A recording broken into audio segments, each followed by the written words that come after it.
সকলকেই কোনোভাবে অন্যত্র দেওয়া যাবে না যতক্ষণ পর্যন্ত এই প্রতারকদের সকলকে গ্রেপ্তার, আটক এবং শাস্তির ব্যবস্থা না করা হয়, টাকা উদ্ধার না করা হয়। এই প্রেক্ষিতে গত 3 দিন যাবৎ মাদারগঞ্জ থানায় লাগাতার অবস্থান কর্মসূচি চলছে। গতকাল রাতে সেখানে পুলিশ, র্যাব এবং আর্মি আবারও জনগণের উপর হামলা চালানোর জন্য উদ্যোগ নেয়, কিন্তু জনগণের প্রতিরোধের মুখে এক পর্যায়ে তারা পিছু হটতে বাধ্য হয়।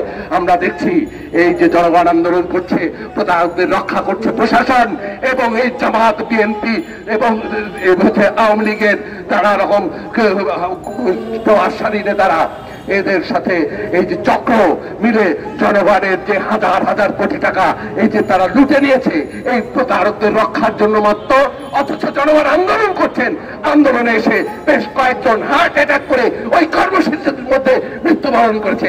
এত সব ঘটনা হচ্ছে এই ঢাকা শহরে, এই জাতীয় পরিসরে, তার কোনো নিউজ, তার কোনো খবর আমরা দেখি না। এই প্রত্যন্ত এলাকায় জনগণ এভাবে লড়াই করছে। এই যে সরকার, যারা জনগণের উপর চেপে বসা এক জগদ্দল পাথরের বিরুদ্ধে, সে আওয়ামীদের বিরুদ্ধে লড়াই করে অভ্যুত্থানের মুখে এই সরকার সেই ক্ষমতায় বসেছে। সেই সরকার জনগণের এমন এক দুর্বিষহ পরিস্থিতিতে তাদের ব্যাপারে কোন রকম উদ্যোগ নিতে আমরা দেখি নাই, বরং সর্বোচ্চই নির্লিপ্ততা।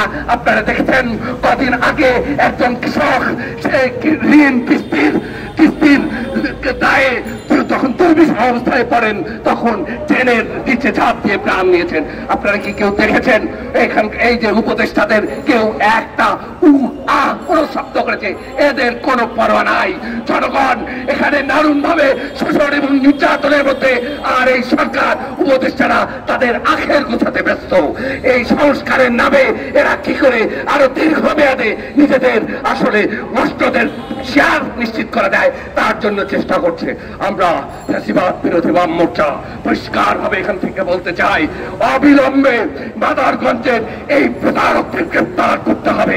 ওখানে যে অভ্যুত্থান এগিয়ে চলেছে তা শুধু জামালগঞ্জে থেমে থাকবে না। আজ প্রত্যেকটা জায়গায় জনজীবনের সংকটের উপর সরকারের যে নির্লিপ্ততা, এই নির্লিপ্ততা যদি দূর না করা হয়, জনগণের সংকট দূর করার জন্য সরকারের সক্রিয় তৎপরতা যদি নিশ্চিত না হয়, জনগণ আবারও এদেরকে এই দেশ থেকে, এই ভারতে যেমন হাসিনা পালিয়েছে, এরাও আমেরিকায় পালিয়ে বাঁচার চেষ্টা করতে হবে। আজ এই যে শাসকটা, এই ইউনূস, আমেরিকার দালাল হিসেবে ইউনূস সরকার আজ মসনদে বসে জনগণের জীবনের দিকে কোনো পরোয়া করছে না। আজ প্রত্যেকটা জিনিসের দাম হু করে বাড়ছে। অভ্যুত্থানের দাবি ছিল সিন্ডিকেট ভেঙে দিতে হবে। আজ এই আমেরিকার দালাল ইউনূস সরকার সিন্ডিকেটের পাহারাদার হিসেবে হাজির হয়েছে।